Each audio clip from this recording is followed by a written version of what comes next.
विद्युत की हामी देखकर आचार्य थामा गंभीर आवाज में बोले, लेकिन तुम्हें एक वादा करना होगा कि जब तक तुम बहुत ताकतवर नहीं हो जाते तब तक तुम किसी के सामने अग्निशक्ति ग्रंथ की तकनीक का इस्तेमाल नहीं करोगे।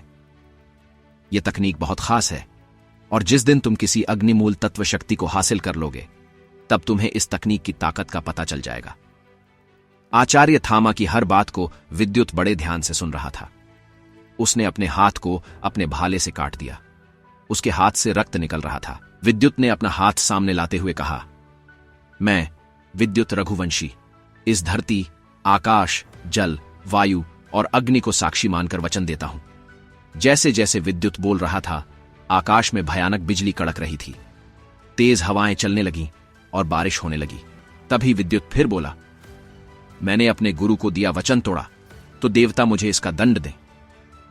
यह कहकर विद्युत आचार्य थामा के सामने सिर झुकाकर बैठ गया। यह देख थामा ने तुरंत उसे उठाया। विद्युत को प्रशिक्षण के लिए तैयार होते देख आचार्य थामा ने गंभीर आवाज में कहा, लड़के, अपने कपड़े उतारकर इस पत्थर पर बैठो और अपना लॉकेट भी उतार कर रख दो। विद्युत ने आचार्य थामा के कहे अनुसार अपने कपड़े उतारे। उसके शरीर पर बने चक्र, त्रिशूल, शंख, चांद, सूर्य, अग्नि, वायु, जल, भूमि और आकाश के निशान साफ साफ नजर आने लगे।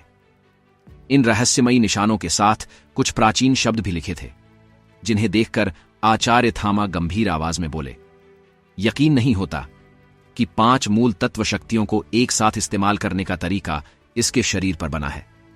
लेकिन विद्युत जैसे ही लॉकेट उतारने वाला था कि आकाश से बिजली आकर पास वाले पेड़ पर गिरी और वह जलकर राख हो गया। यह देखकर विद्युत बोला, आचार्य, क्या यह समय ठीक है? आज मौसम बहुत खराब है। डर उसकी आंखों में साफ साफ देखा जा सकता था।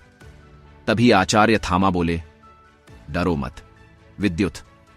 जब किसी की बंधी शक्ति मुक्त होने वाली होती है तो प्रकृति में इसी तरह के बदलाव होते हैं। इसके बाद आचार्य ने मन में कहा, तुम्हें शायद यह बात नहीं पता कि तुम्हारी जन्मजात शक्ति बिजली है और इसलिए तुम्हारे माता पिता ने तुम्हारा नाम विद्युत रखा था। तभी आचार्य विद्युत के शरीर पर बने टैटू को देखते हुए मन ही मन बोले, अद्भुत, ये सभी दिव्य चिन्ह हैं। विद्युत, एक दिन तुम सभी ब्रह्म शक्ति को हासिल करोगे और इस धरती के ब्रह्म योद्धा बनोगे। उस पहाड़ी से दूर राजघराने के महल में ऋतिक वेदा आकाश की ओर देख रहे थे और अपने साथ खड़े राजा नागार्जुन से बोले, महाराज, आपने मुझे क्यों बुलाया?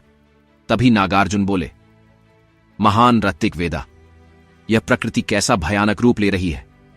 तभी ऋतिक वेदा बोले, आप परेशान ना हो महाराज, आज जरूर कोई दिव्य शक्ति जागृत हो रही है। मैंने राज्य और महल पर अपना शक्ति कवच चढ़ा दिया है, राज्य को कोई क्षति नहीं होगी। तभी नागार्जुन बोले, यह शक्ति अच्छी है या बुरी? नागार्जुन के इस सवाल पर ऋतिक वेदा ने कहा, शक्ति कोई भी अच्छी या बुरी नहीं होती महाराज, यह तो उसके धारण करने वाले पर निर्भर करती है। पर यह तो सच है कि कोई दिव्य शक्ति आज जागृत हुई है। मेरी पूर्वजों से यही प्रार्थना है कि कोई नई मुसीबत न हो। तभी आचार्य थामा ने कहा, अपनी आंखें बंद करके साधना करो। उन्होंने विद्युत के सिर पर एक हाथ रखा, जिसमें से एक पीली रोशनी निकलने लगी और विद्युत के दिमाग में चली गई। विद्युत ने ध्यान केंद्रित कर आचार्य थामा के बताए मंत्र का उच्चारण करना शुरू किया। जैसे ही विद्युत के मुंह से मंत्र की ध्वनि निकली, उसके आसपास की बिखरी ऊर्जा उसके शरीर में प्रवेश करने लगी। उसके शरीर पर बना आकाश का निशान चमकने लगा और तभी बादलों में फिर से तेज गड़गड़ाहट हुई। आकाश से एक भयानक बिजली विद्युत पर गिरी और उसका शरीर सफेद प्रकाश से चमकने लगा। तभी आचार्य ने देखा कि विद्युत कांपने लगा है, उसका शरीर पीला पड़ रहा है और उस पर दरारें पड़ रही हैं।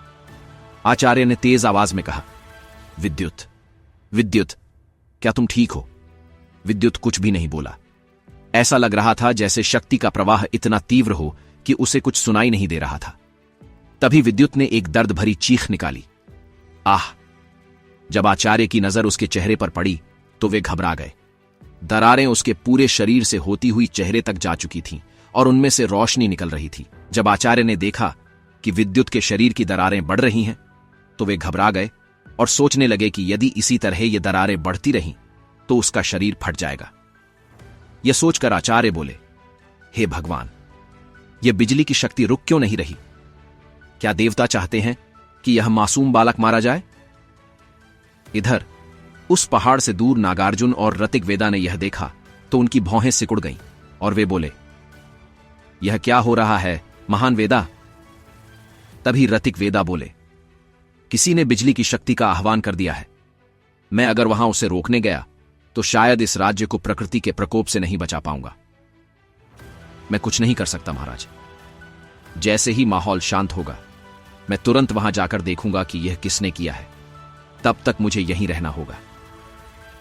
इधर पहाड़ी पर हालात बिगड़ते जा रहे थे और तभी आचार्य तेज आवाज में बोले, विद्युत, इस शक्ति को अपने चक्र में भेजो और उसे जागृत करने के लिए अपने भीतर झांको। तुम कर सकते हो, यह शक्ति तुम्हारी है।